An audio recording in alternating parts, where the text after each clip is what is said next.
I am Captain Kali Barnett, 32 years old. I survived the killing fields of Afghanistan, but absolutely nothing prepared me for the war against my own parents. Here, inside the Los Angeles Superior Court, the suffocating scent of my mother Victoria's Chanel perfume is overpowering the smell of the truth.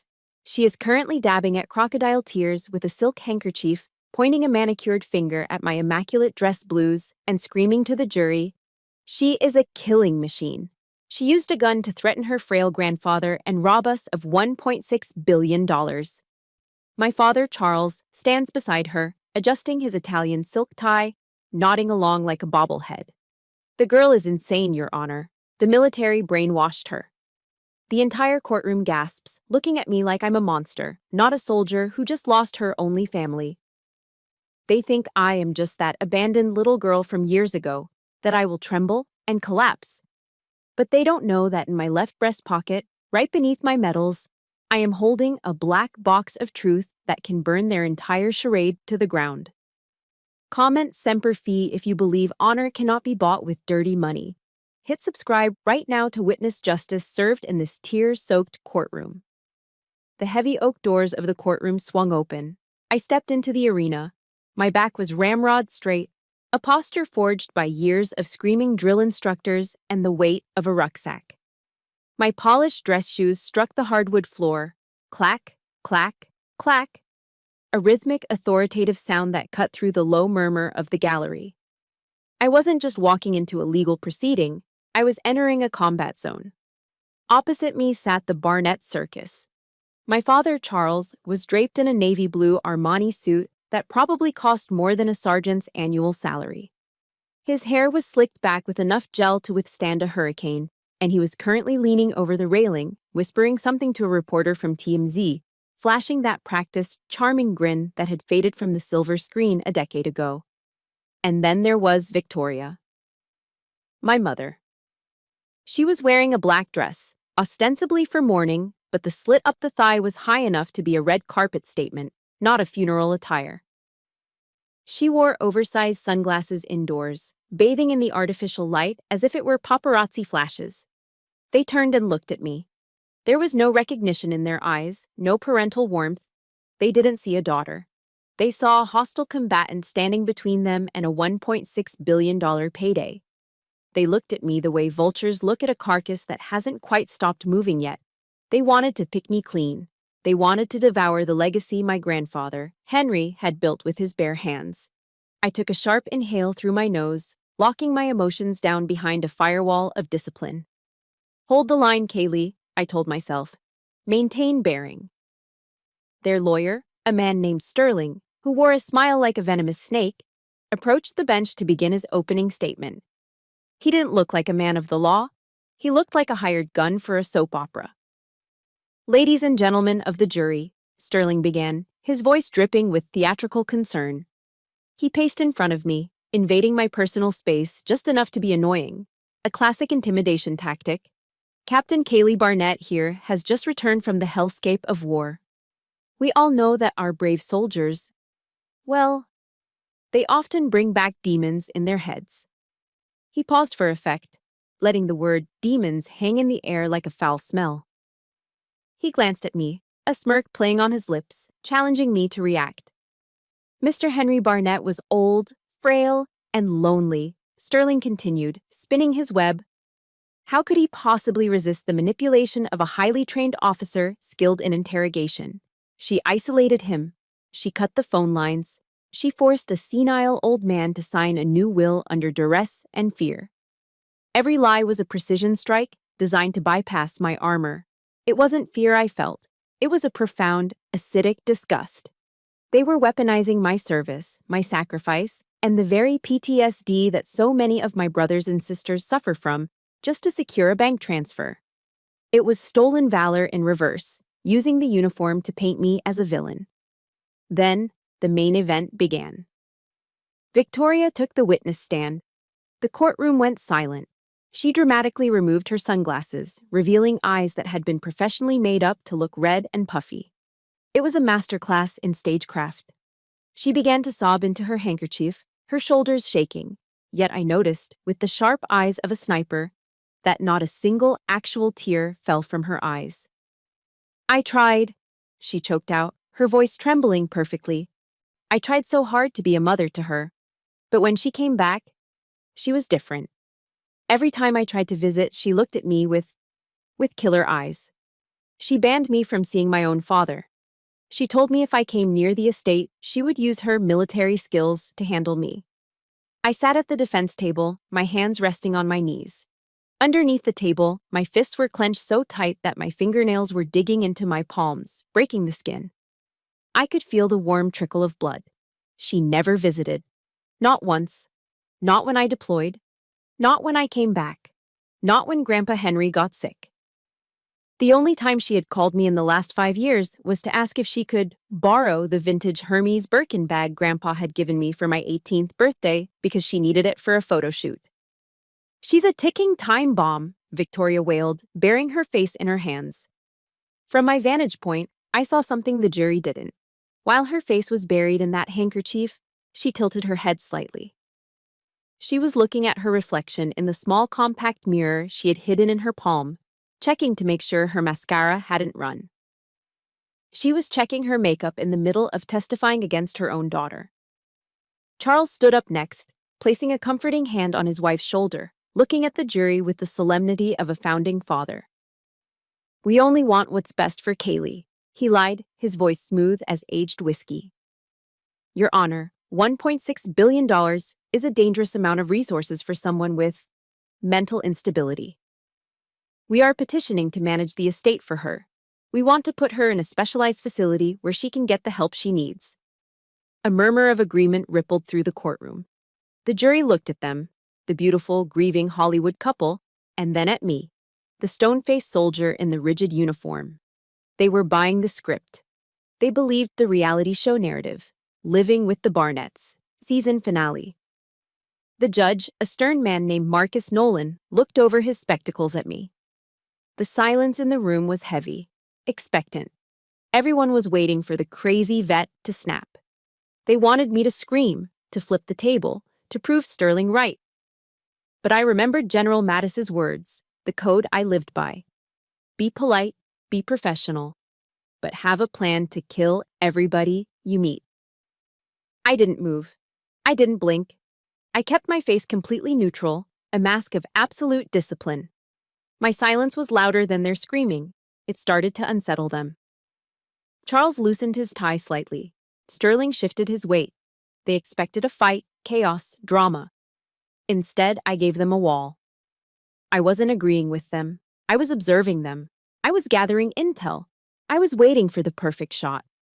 Victoria looked up from her handkerchief, thinking the judge was distracted. For a split second, she dropped the grieving mother act. She looked directly at me and smiled. It wasn't a warm smile. It was a smirk of pure, triumphant malice. A smile that said, "I win, you lose, little girl." That smile. It hit me harder than a mortar round. It was the exact same smile I had seen 27 years ago. The courtroom dissolved around me, the smell of Chanel fading into the scent of burning asphalt and exhaust fumes. The present melted away, dragging me back to the day the scar on my soul was first carved. That smile. The one Victoria flashed at me in the courtroom, so full of venom and victory, tore through the fabric of time. Suddenly, I wasn't a 32-year-old Marine captain anymore. I was 5 years old again, standing small and trembling under the relentless California sun. My memory dragged me back to that fateful afternoon in Santa Barbara. The heat was oppressive, a dry, suffocating blanket typical of a Southern California summer. The air shimmered above the asphalt, smelling of ocean salt and hot tar. I stood by the curb of a sprawling driveway, clutching my tattered teddy bear. His name was Mr. Paws, and he was missing an ear, a casualty of too many tight hugs when I was scared. I was wearing my favorite pale pink dress, the one with the lace trim that scratched my neck, but I loved it because I thought it made me look like a princess. Victoria was there, hovering near the open door of a silver convertible that gleamed like a mirror. She smelled overpowering, a cloud of expensive floral perfume that made my nose itch. She was frantically applying a fresh coat of lipstick, checking her reflection in the car's side mirror. She didn't look at me. She looked through me, focusing entirely on her own image. "Kaylee, be a good girl," she said, her voice distracted and airy. "Mommy and Daddy are just going to Disneyland for a little bit. You wait right here. Someone will come get you." My eyes lit up. Disneyland? The Magic Kingdom? To a 5-year-old, that was the promised land. Hope bloomed in my chest, bright and desperate. "Can I come too, Mommy?" I asked, my voice small. "I promise I'll be good. I won't ask for anything." I reached out with a tiny hand and grasped the hem of her silk skirt, just wanting a connection, a reassurance. She recoiled as if I had burned her. She slapped my hand away, not violently, but with a cold, dismissive swat, like she was brushing off a fly. "Don't wrinkle my skirt, Kaylee," she snapped, her voice sharpening into a blade. "Stay put. You're messy." The rejection stung more than the slap. I pulled my hand back, clutching Mr. Paws tighter to my chest. Inside the car, Charles sat in the driver's seat, revving the engine impatiently. He had a bulky cell phone pressed to his ear, the old brick kind from the 90s. He was practically bouncing in his seat with excitement, his voice booming. Yes, Mr. Spielberg's office. We're on our way right now," he shouted into the phone, his face flushed with the intoxication of potential fame. "This role was born for Victoria. We won't let you down." He lowered the phone and turned to my mother, his face twisted in annoyance. "Get in the car, Victoria. We're losing daylight," he barked. "Don't let the brat ruin our big break. Just dump her at the old man's gate. He'll deal with it." Dump her. The word hung in the hot air, heavy and suffocating. He said it so casually, as if I were a bag of trash to be left on the curb for pickup, not his flesh and blood, not his daughter. I stood frozen, my heart feeling like it was being squeezed by a giant fist. They weren't going to Disneyland. They were chasing a dream, a spotlight, and I was just excess baggage. I was the luggage they needed to lose to travel light. The engine roared to life, a deep, guttural growl that vibrated in my chest. Tires screeched against the pavement as Charles slammed on the gas. Dust and gravel kicked up into a choking cloud. Panic, primal and terrifying, seized me. "Mommy, Daddy, don't leave me," I screamed, the sound tearing from my throat raw and shrill. I started to run. My short legs pumped furiously, slapping against the scorching asphalt. The heat burned through the thin soles of my shoes. Exhaust fumes blasted into my face, filling my lungs with the acrid taste of abandonment. My eyes stung, tears mixing with the grit and dust. I ran until my lungs felt like they were on fire. "Wait, please wait!" I saw Victoria turn in the passenger seat. For a fleeting second, our eyes met. I saw her face, framed by a silk scarf she was adjusting to protect her hair from the wind. There was no regret in her eyes, no sorrow. She just looked annoyed that I was making a scene. She turned back around, facing the road, facing her future without me. In my desperate sprint, Mr. Paws slipped from my sweaty grip. I watched in slow motion as my beloved bear tumbled onto the road. The convertible's rear tire caught it. I heard a soft crunch as the heavy rubber ground the stuffed animal into the unforgiving pavement. I stumbled. My toe caught a crack in the road, and I went down hard. My knees slammed into the asphalt, skin shredding against the rough surface. Pain exploded up my legs, but it was nothing compared to the agony in my chest. I lay there in the dust, gasping for air, watching the two red taillights of the silver car get smaller and smaller.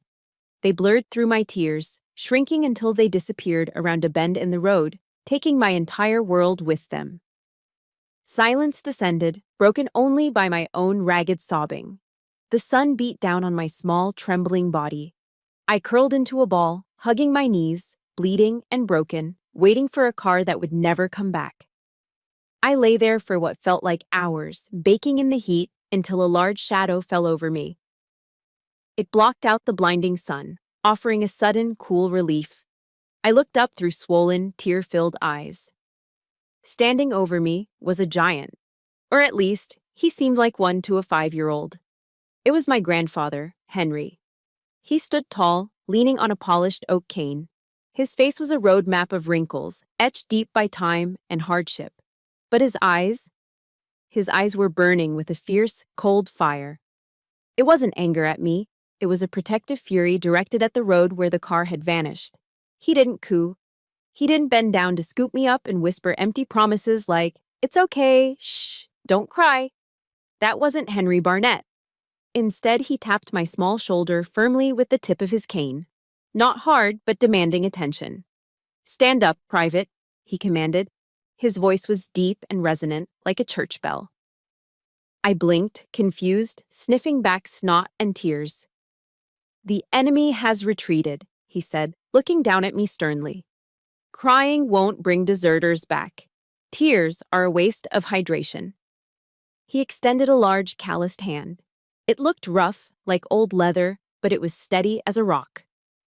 "From this day forward," he declared, "I am your commanding officer, and we do not leave our wounded in the dirt." I stared at his hand. Then, slowly, painfully, I uncurled myself. I wiped the blood and gravel from my knees with the hem of my pink dress. I reached up and grasped his hand. It engulfed mine completely, warm and strong. If you've ever felt forced to grow up too fast because the people who were supposed to protect you failed, hit that like button. And tell me in the comments, who was the one person who finally stood by you when everyone else walked away? Type their name or just "my hero" to honor them. That was the moment I stopped crying. The abandoned 5-year-old girl died on that hot asphalt that day. In her place, a soldier began to take shape. The roar of the convertible engine faded from my memory, replaced by a new sound. A sound that would define the rest of my life. Knock, knock, knock. It was the sound of a cane hitting a bedroom door. Sharp, rhythm, disciplined. I blinked and the Santa Barbara sun vanished. I was back in the present, but the sound remained. Knock, knock, knock. It wasn't a memory anymore. It was 600 hours, and my training was far from over. Knock, knock, knock. The sound of Henry's cane against my door became the metronome of my new life. Life at the Barnett estate wasn't the Cinderella story people imagined. There were no maids bringing breakfast in bed, no sleeping in until noon. There was only Henry Barnett, a World War II veteran who ran his household like a platoon. "Arrow 600 hours, Kaylee," his voice would boom through the door. "The sun waits for no one." I would roll out of bed, my feet hitting the cold floor before my eyes were fully open. My first task wasn't to check a phone or brush my hair. It was to make my bed, and not just pull the covers up. I had to make it to West Point standards, tight sheets, hospital corners so sharp you could cut your finger on them. If a quarter didn't bounce off the mattress, Henry would rip the sheets off, and I'd have to start over. Then came the run. 5 miles along the misty Malibu coastline, every single morning. At first, I hated it. My lungs burned like they were filled with acid. My legs felt like lead. I wanted to stop, to cry, to go back to being a normal kid who watched cartoons on Saturday mornings. But Henry ran beside me. Even in his 70s, his breathing was steady, rhythmic. "Pain is weakness leaving the body, Kaylee," he would say, not unkindly, but matter-of-factly. "Don't fear the pain. Use it. Turn it into fuel." Other grandfathers gave their granddaughters dolls or tea sets. Henry gave me running shoes and a stopwatch. He wasn't training me to be a princess. He was training me to conquer myself. Because, as he often said, if you can't command yourself, you can't command the world. By the time I was 10, while other kids were at summer camp making friendship bracelets, Henry took me to the massive central warehouse of Barnett Logistics. He tossed me a hard hat that was 2 sizes too big and a clipboard thick with inventory lists. The warehouse was a beast of steel and concrete, smelling of diesel and cardboard. "Power isn't sitting in an air-conditioned office pointing fingers," he told me, his voice echoing in the vast space. He walked me over to a forklift. "Power is knowing how every single bolt in your empire works. If you don't know the job of a soldier, you never deserve to be a general." That summer, I learned to drive a forklift before I learned to ride a bike.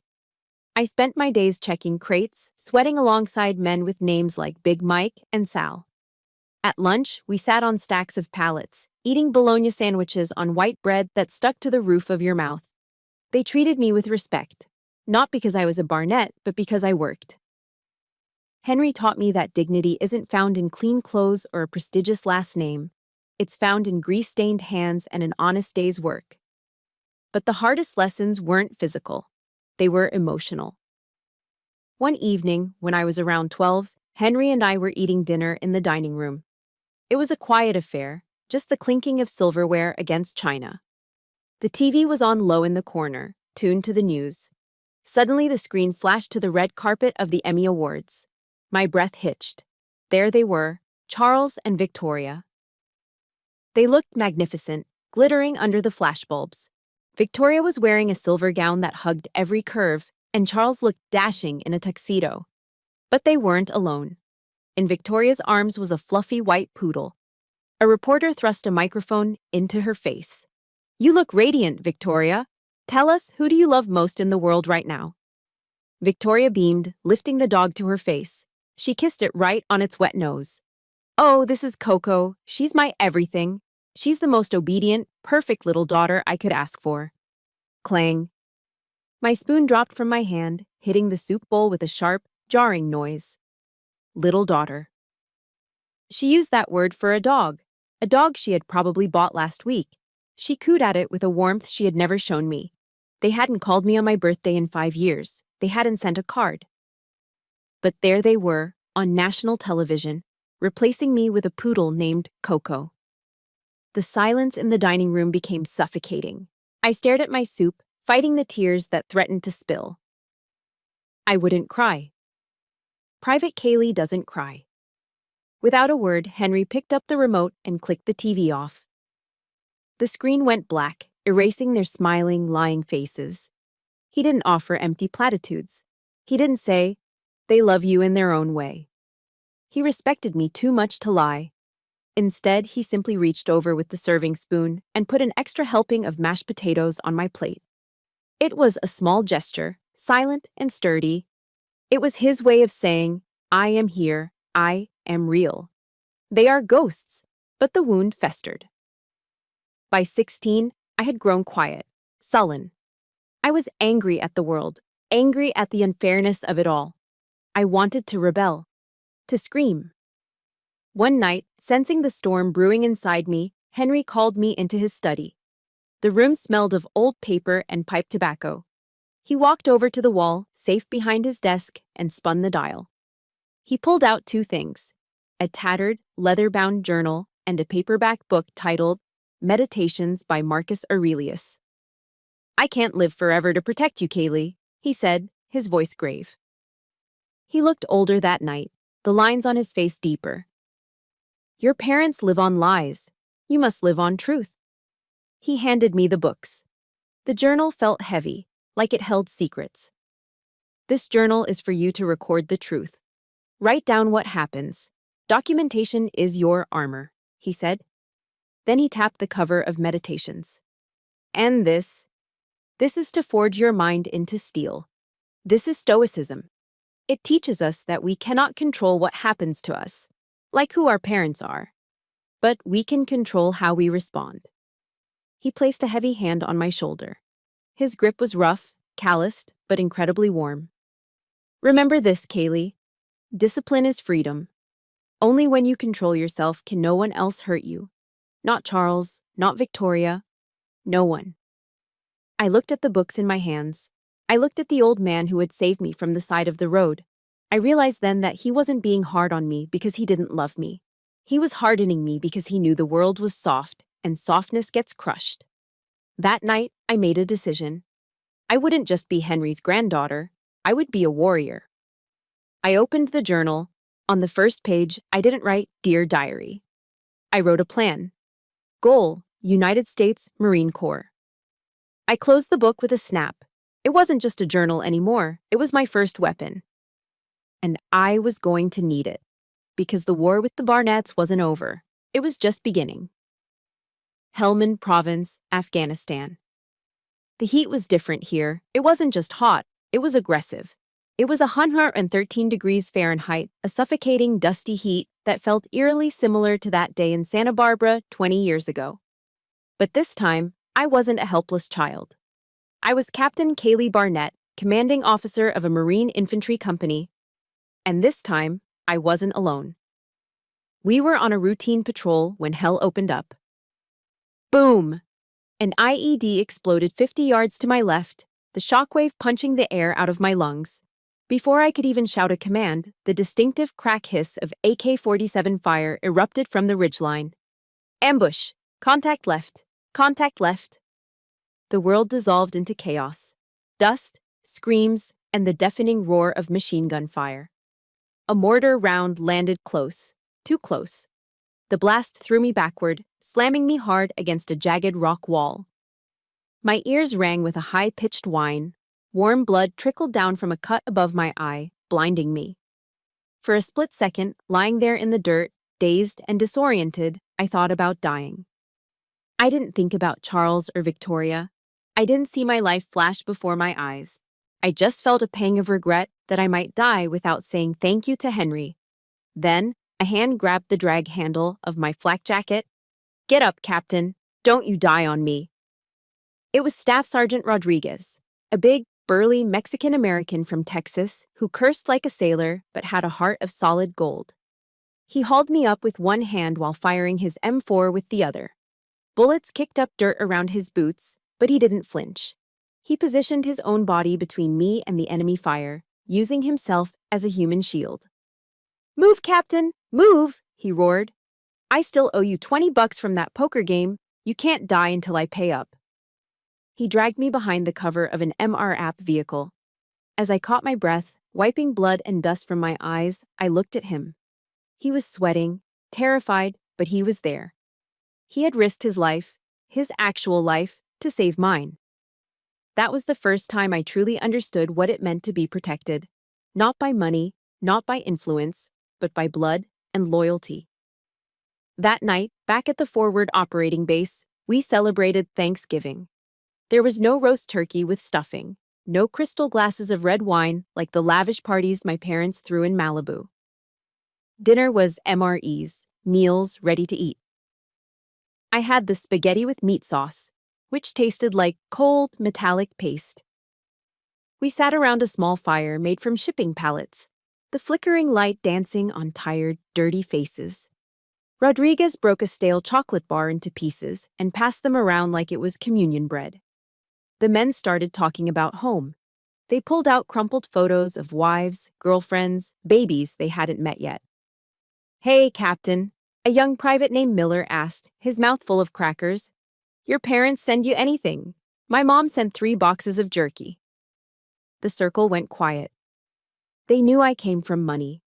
They assumed I got care packages filled with caviar. I reached into my rucksack and pulled out the only thing I'd received from the States. It was a tattered copy of Vanity Fair magazine I had found in the mailroom dump pile. I held it up. On the cover, Charles and Victoria were toasting with champagne flutes on a yacht in Cannes. The headline read, "The Barnetts, Living the Golden Life." "They sent me their silence," I said with a dry, humorless laugh. I tossed the magazine into the fire. The flames licked at the glossy paper, curling the edges of their perfect, fake smiles. We watched as Charles and Victoria turned into ash. Rodriguez watched me, his eyes dark and serious. He reached into his pocket and pulled out a Ziploc bag containing 3 crushed, homemade cookies. "My mom made these," he said, shoving the bag into my hand. "She said to share 'em with my tough-ass boss lady. Eat up, Captain. This is what a real care package tastes like." I took a bite. It was dry and crumbly, but it tasted like heaven. It tasted like a mother's love, something I had never actually tasted before. Later, under the glow of a red lens flashlight, I read the only letter that mattered. It was from Henry. His handwriting was shaky now, the strokes uneven, betraying his failing health. To Kaylee, my warrior. The vultures are circling back home. Your parents have already started asking the lawyers about the will. They think I'm too weak to notice. But don't worry, I'm still sitting on the grenade pin. You just focus on surviving and coming home. Remember, Semper Fi. Always faithful to yourself. Love, Grandpa. I read it twice, letting the words sink in.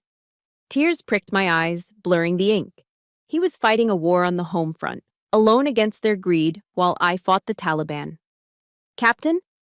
I looked up. Rodriguez was standing there, keeping watch. I don't know who your folks are, he said quietly, looking out into the dark desert. And I don't care how much money they have. Out here, you're our sister. You're one of us. If anything happens, I'll carry you home. The blood we spill on this dirt is all the same color. That's real bloodline. I stood up and gripped his shoulder. I know, Rodriguez, I whispered.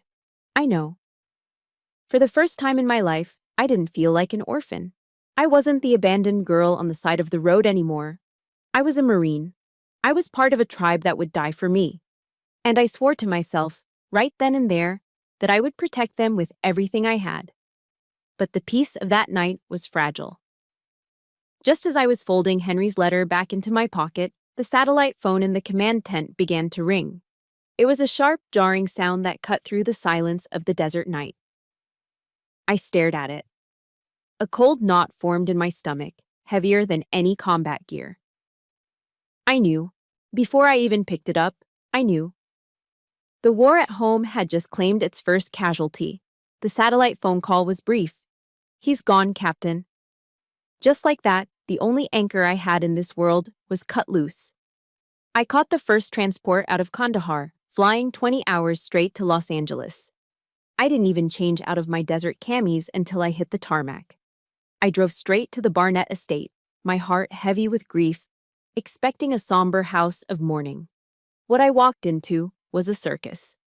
The driveway was jammed with production trucks. Cables snaked across the manicured lawn like black vipers. A craft services tent was set up near the fountain, serving iced lattes to a crew of 30 people.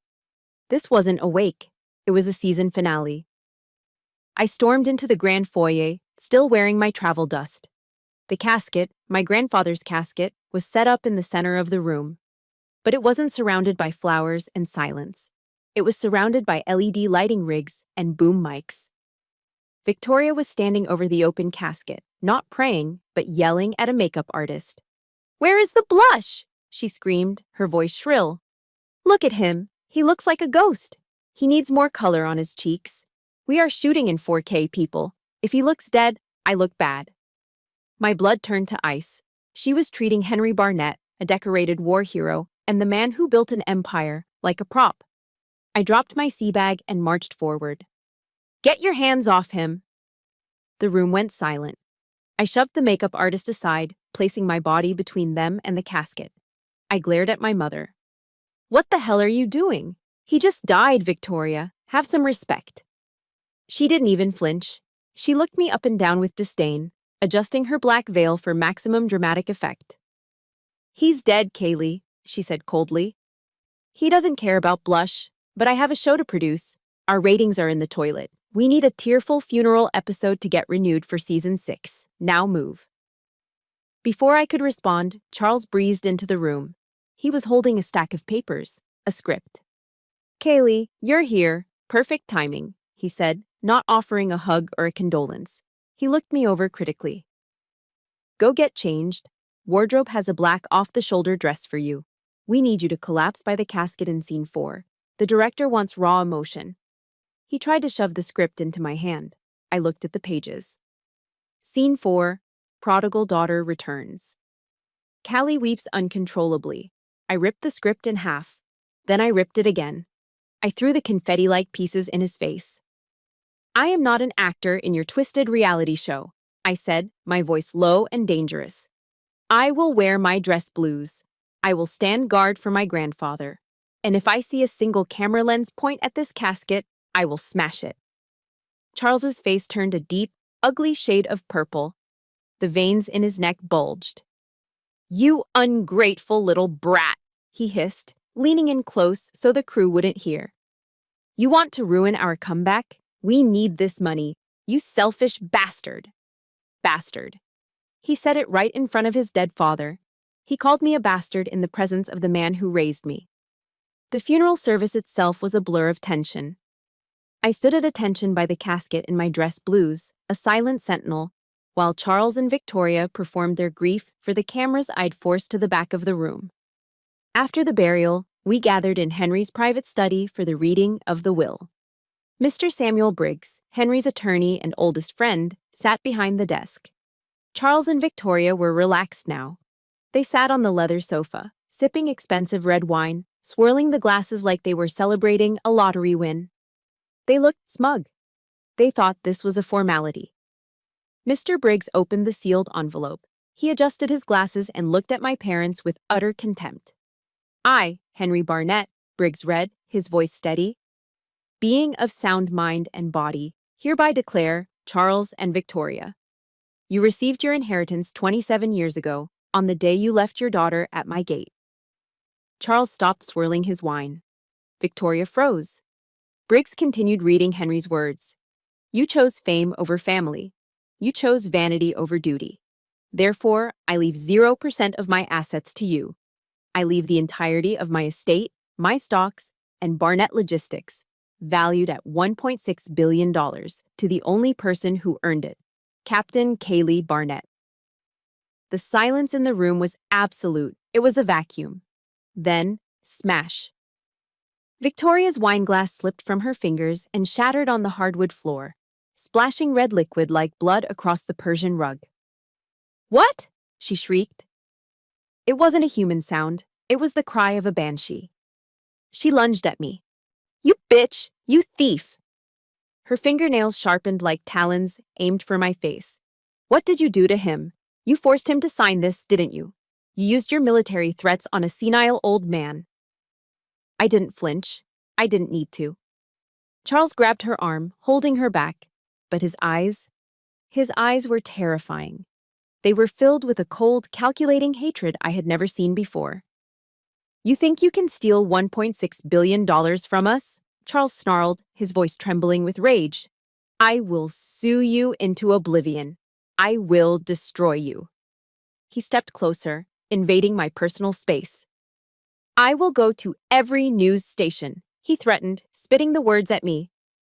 I will tell the world you are a mentally unstable soldier with PTSD. I will say you manipulated a dying man. I will strip you of your money, your honor, and that pathetic rank you're so proud of.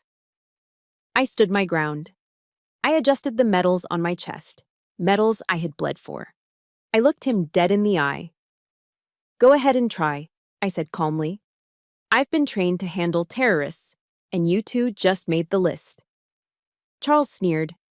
You have no idea what we're capable of, Kaylee. The world loves a tragedy, and we're going to write one with your name on it. He was right about one thing.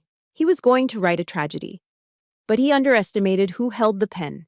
Because as I walked out of that study, leaving them amidst the shattered glass and spilled wine, I knew the real war had just begun. And unlike them, I didn't fight for ratings. I fought to win.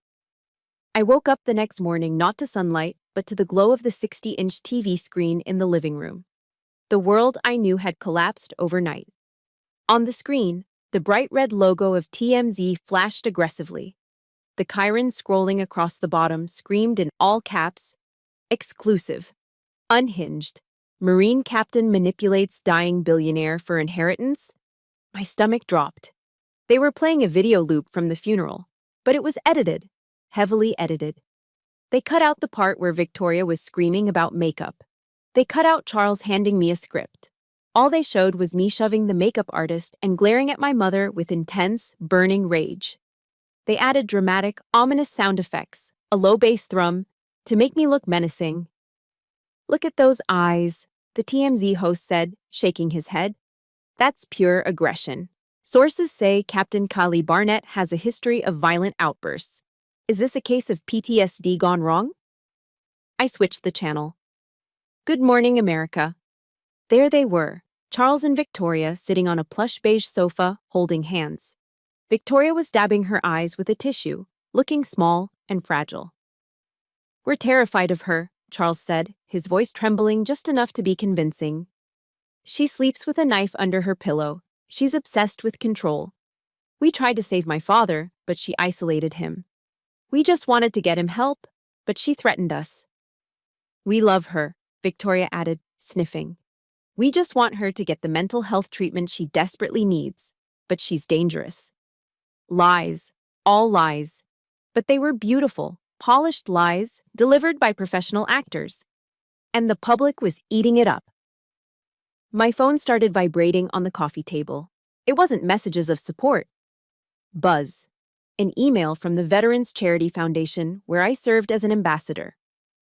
Subject: immediate suspension of partnership.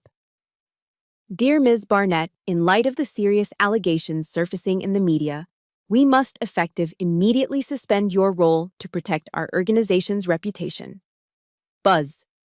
A call from my commanding officer at Camp Pendleton. Captain Barnett, Colonel Miller's voice was stiff, formal. Headquarters has seen the news. Given the gravity of the accusations regarding elder abuse and financial coercion, you are being placed on administrative leave pending an investigation. Surrender your sidearm and ID card to the MP station by 1200 hours. Sir, you can't be serious, I pleaded, my voice cracking. This is a smear campaign. My parents are actors. The optics are bad, Captain, he cut me off. Until this is cleared up, you are suspended. Do not contact your unit. The line went dead. Suspended. Stripped of my command. Stripped of my purpose. In the span of 2 hours, Charles and Victoria had taken away the only thing that truly mattered to me, my honor. I sat alone in the vast, empty living room of Henry's estate. I was surrounded by luxury, but I had never felt more isolated. I was a pariah. Then, my phone rang again. Caller ID, Victoria. I stared at the screen for a long moment before answering. I didn't say a word. Hello, darling. Victoria's voice purred through the speaker. The sobbing, fragile victim from TV was gone. This was the real Victoria, cold, calculating, and triumphant. See, she said lightly. I told you. No one believes a stubborn grunt over America's sweethearts. The public loves a villain, Kaylee. And right now, you're the villain. What do you want? I ground out. It's simple, she said. Sign a settlement agreement. We split the inheritance 50-50. You give us $800 million and we'll go back on TV. We'll tell everyone it was a misunderstanding. We'll say you're seeking treatment and responding well. We'll give you your life back. She paused, letting the offer hang in the air like poison. Or, she continued, her voice dropping to a whisper, you can keep fighting. And we will find a witness from your platoon who will swear you mistreated prisoners in Afghanistan. We have the budget for it. You'll be court-martialed before the week is out. She was blackmailing me. She was holding my entire career, my reputation, my very identity hostage for a payday. Think about it, sweetie. You have 24 hours. Click. I looked at the phone in my hand, then I looked at the coffee table. Sitting there, collecting dust, was my Bronze Star medal in its velvet case. I had earned that crawling through mud and blood to pull a wounded corporal out of a firefight. Now, in the eyes of the world, it was just a prop for a psycho. A surge of white-hot rage flooded my veins. It wasn't the helpless anger of a child anymore. It was the focused fury of a soldier who had been backed into a corner. Never, I growled to the empty room. I stood up and hurled my phone against the wall. It shattered on impact, plastic and glass spraying across the floor. I would rather lose every dime.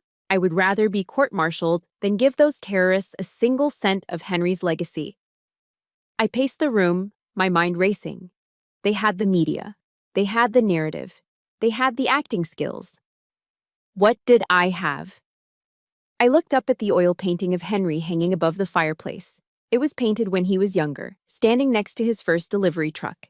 His eyes seemed to follow me, stern and expectant. When you're surrounded, I could almost hear his voice. Check your reserve ammo. I stopped. The reserve ammo. I remembered something Henry had told me years ago, back when he first showed me the warehouse. Always have a backup plan, Kaylee, and keep it where the enemy won't look. He always hated that painting. He said it was too pretentious. So why was it the centerpiece of his study? I walked over to the fireplace. I reached up and gripped the heavy gold frame of the painting. It was heavy, but adrenaline gave me strength. I pulled. With a groan of metal hinges, the painting swung outward. It wasn't just a painting. It was a door. Revealed behind it, set deep into the stone of the chimney, was a steel safe. an old, heavy-duty model that looked like it belonged in a bank vault from the 1950s. My heart hammered in my chest. This was it. This was the black box of truth. If you believe that the truth is the only weapon that matters when the whole world turns against you, smash that like button right now.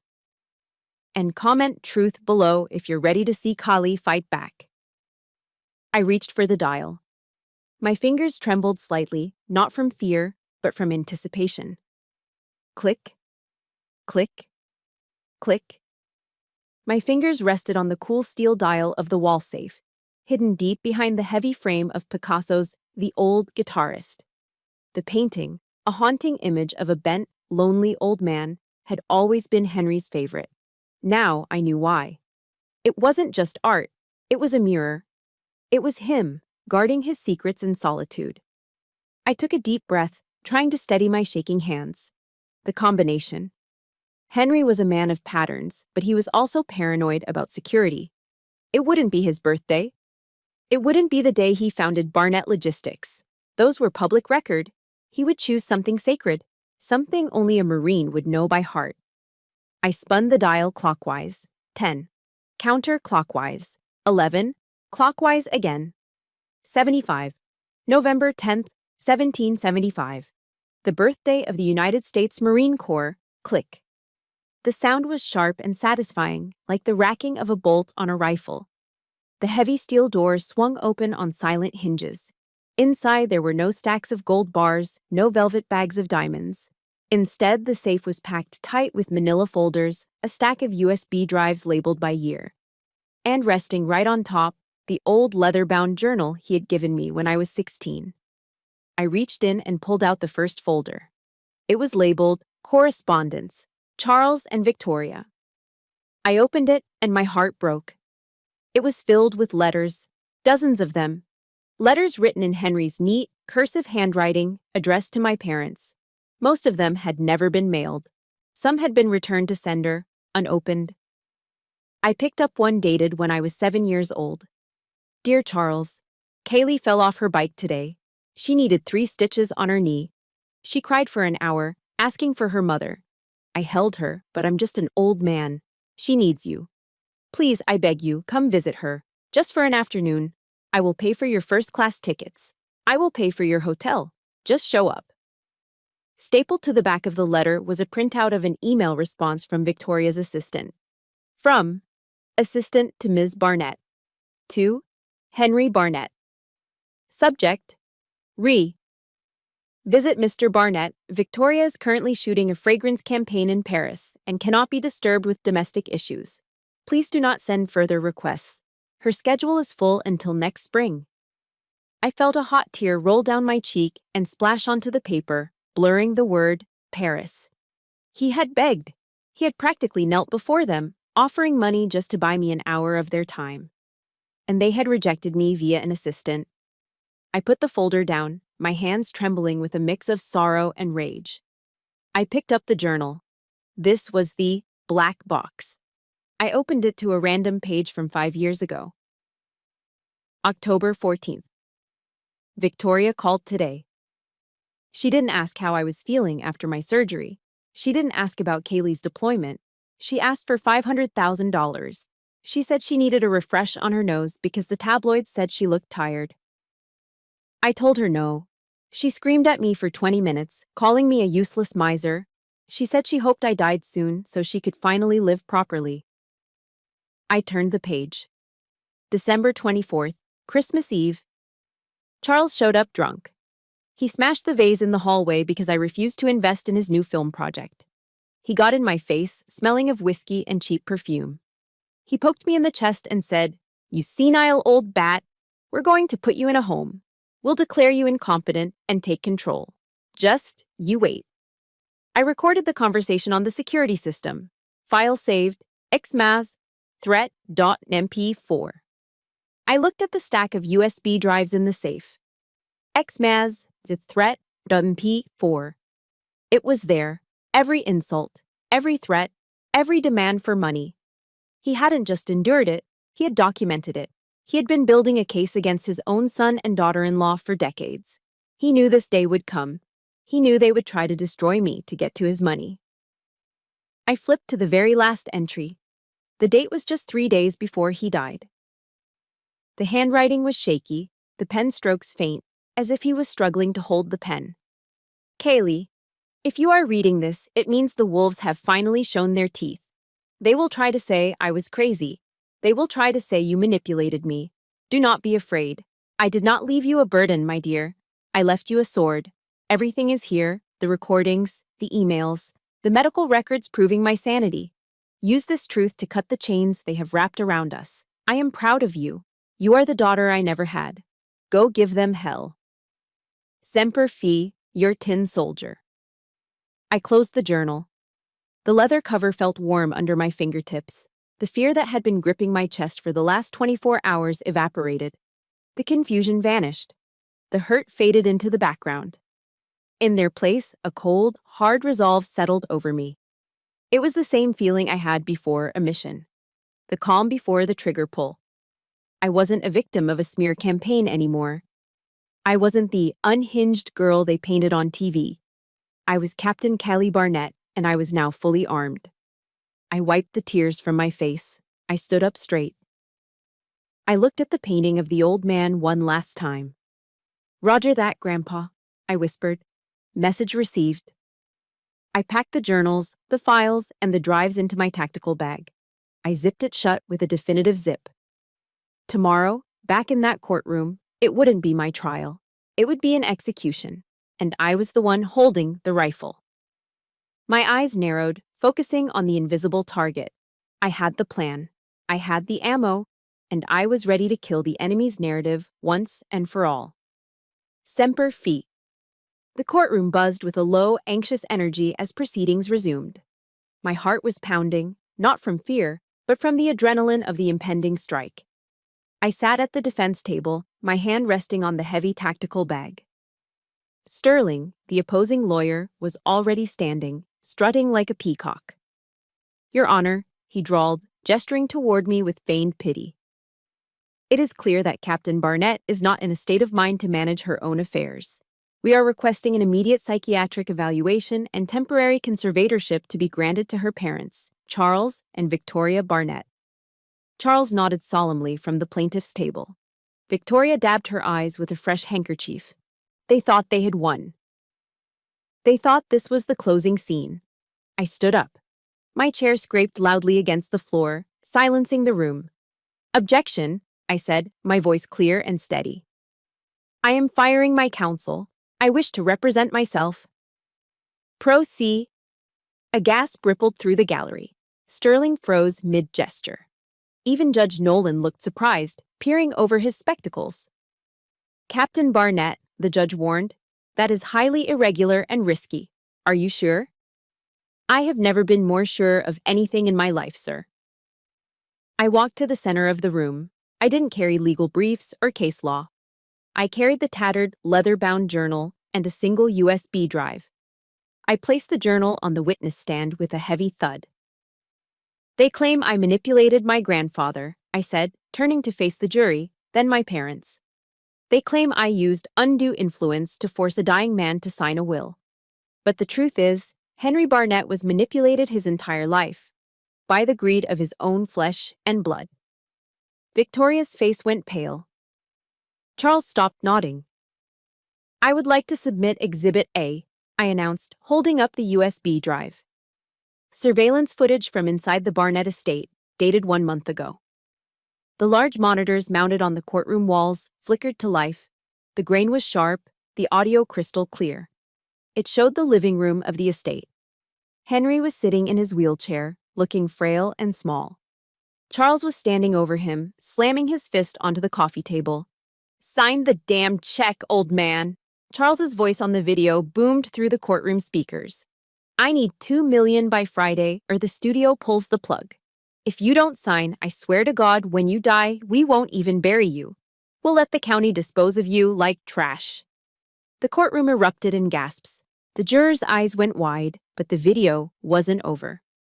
On screen, Victoria entered the frame. She wasn't comforting Henry. She was holding a bottle of pills, his heart medication, just out of his reach. You want your pills, Henry? Victoria sneered on the screen. Then give me the combination to the wall safe. Give it to me, or you can ride out this angina attack on your own. Oh my God, a woman in the jury whispered audibly. The reporters in the back row, the same ones who had called me unhinged just hours ago, were now frantically typing, their jaws on the floor. The image of the grieving, devoted children shattered into a million pieces. Turn it off! Victoria shrieked from the plaintiff's table. She couldn't take it. The mask slipped completely. She leaped from her chair, her face twisted into a mask of pure, ugly rage. That's fake! She screamed, lunging toward the monitor controls. She used AI. It's a deepfake. She's a witch, a demon. She ran toward me, her hands curled into claws, aiming for my face. You ungrateful little bitch! I gave you life! She was hysterical, cursing in words that would make a sailor blush. In her frenzy, her expensive, carefully pinned wig snagged on the edge of the witness stand and tore loose, falling to the floor. Underneath, her natural hair was thin and gray, a stark contrast to the glamorous persona she projected. Order! Order in this court! Judge Nolan shouted, banging his gavel. Two bailiffs tackled Victoria before she could reach me. They pinned her to the ground as she kicked and screamed, foaming at the mouth like a rabid animal. I didn't move. I didn't flinch. I stood at attention, watching her with a profound, detached pity. The world finally saw her. Not a star, but a monster fueled by greed. Charles sat frozen in his chair, shrinking into his Armani suit, realizing his life was over. Judge Nolan banged his gavel until the room fell into a stunned silence. The bailiffs dragged a sobbing Victoria back to her seat. The judge looked at me. His eyes, usually hard and unreadable, softened. He looked at the journal I'd placed on the stand. Then he looked at the pathetic figures of Charles and Victoria. I served in Vietnam in 1968, Judge Nolan said, his voice low but carrying to every corner of the room. I was a private in the Marine Corps. My platoon sergeant was a man named Henry Barnett. A shockwave went through the room. I stiffened. I didn't know. I knew Henry, the judge continued, his voice thick with emotion. He was the toughest, most honorable man I ever met.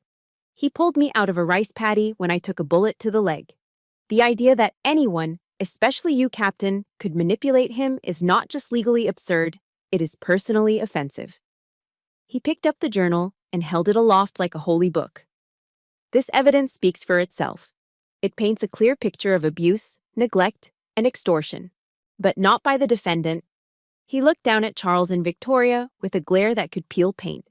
As the Bible says in Psalm 27:10, "Though my father and mother forsake me, the Lord will receive me." It seems Henry received his granddaughter when you forsook her. He slammed the gavel down. The petition for conservatorship is denied with prejudice. The will stands. Captain Callie Barnett is the sole and rightful heir to the Barnett estate. He paused, then added the final blow. Furthermore, based on the video evidence presented, I am referring this matter to the District Attorney's Office for immediate investigation into charges of elder abuse, extortion, and attempted fraud against Charles and Victoria Barnett. Bailiffs, take them into custody. Bang! The sound of the gavel hitting the wood block was the loudest, sweetest sound I had ever heard. It echoed in the courtroom, a thunderclap of finality. The bailiffs moved in, handcuffs clicking onto Charles's wrists. Victoria wailed as she was hauled away. I stood alone in the center of the storm, the crazy vet who had just brought down two Hollywood giants. I looked up at Judge Nolan, and for a brief second, he gave me a sharp nod. A salute from one Marine to another. Justice had been served. Cold, hard, and absolute. I stepped out of the courthouse doors and was immediately blinded.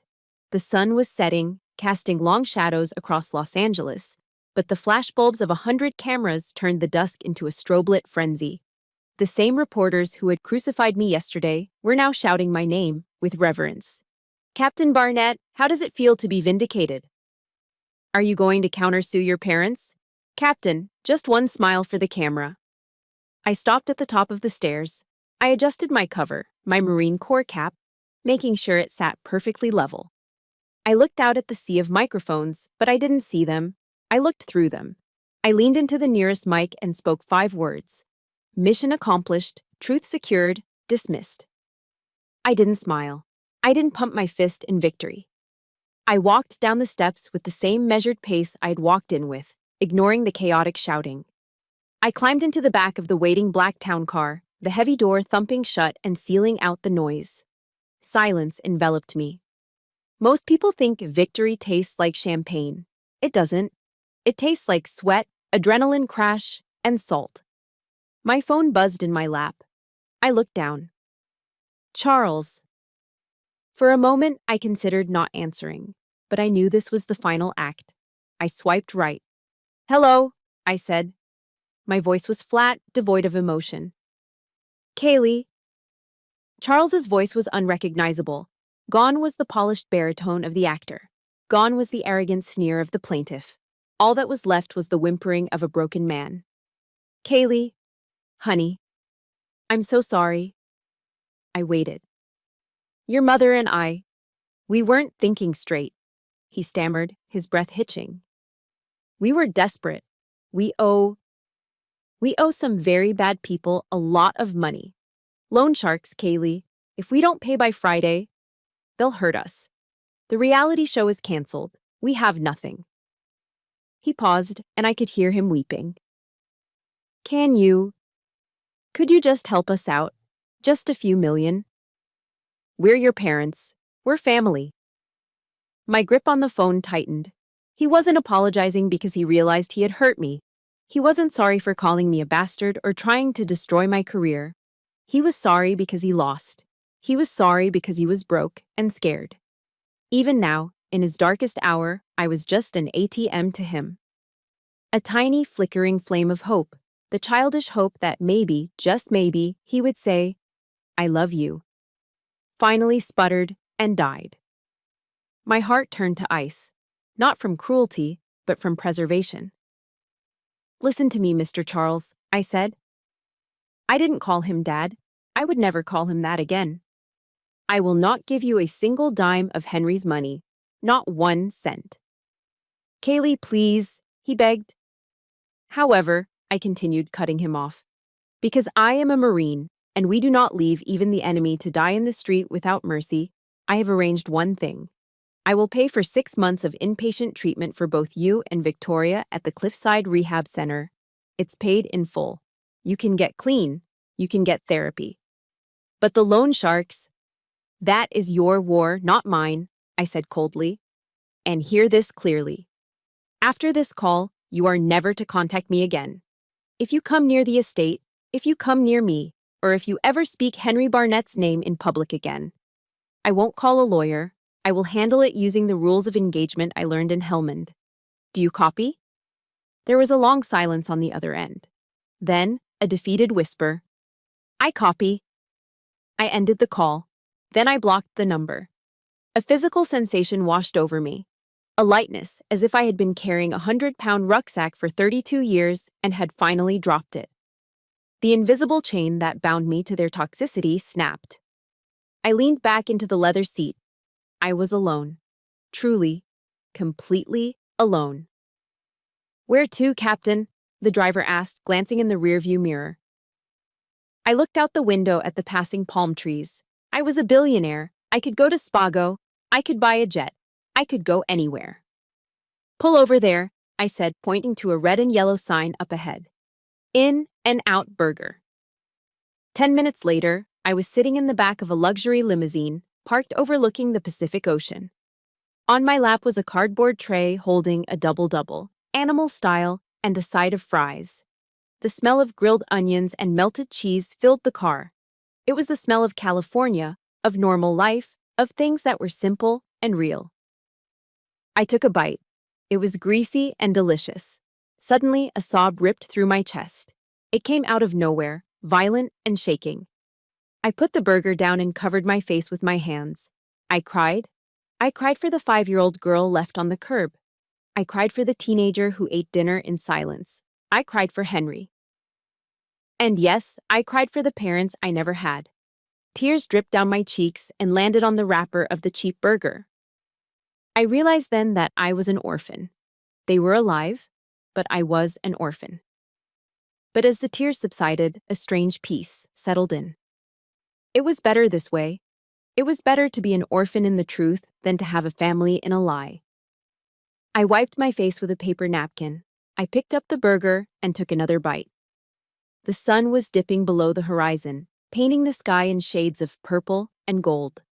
The long night was over. My life, my real life, started now.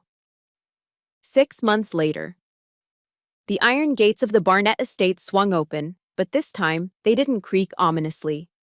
And the grounds weren't silent anymore. The sprawling lawn, once perfectly manicured and lifeless, was now a glorious mess of activity. A group of kids, ranging from 5 to 15, were running through the sprinklers, their laughter echoing off the stone walls of the mansion. Near the rose garden, a circle of veterans, some in wheelchairs, some with prosthetic limbs, were sitting in the shade, sharing stories and coffee. I stood on the balcony, watching them.